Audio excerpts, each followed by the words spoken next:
How to fix Roblox chat not working. Hey there, welcome to the channel and let's get right into this tutorial. If your Roblox chat is not working, there might be various reasons why. So firstly, make sure that the user that you are trying to chat with is actually your Roblox friend. Now, if you are not a friend and you want to chat with a person with some of the settings by the other end, you may not be able to actually send a chat. However, if that is not the case, there might be technical glitch issue.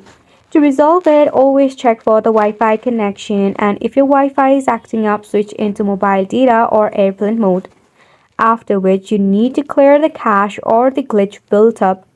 It is pretty simple to do so. Basically, what you need to do is you need to tap open your phone settings.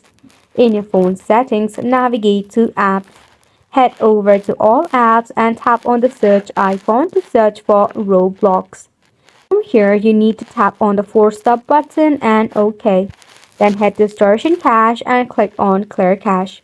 This will remove any of the bug or the glitch issue that might be causing such problem. Another thing that you can try is to check for an update. For that, open up your Play Store and tap on the search icon to search for Roblox. Now, if you see any of the update button, tap on it and leave it for an update. The last resort would be to uninstall it and reinstall it later. This sums up the tutorial. Thank you so much for tuning in.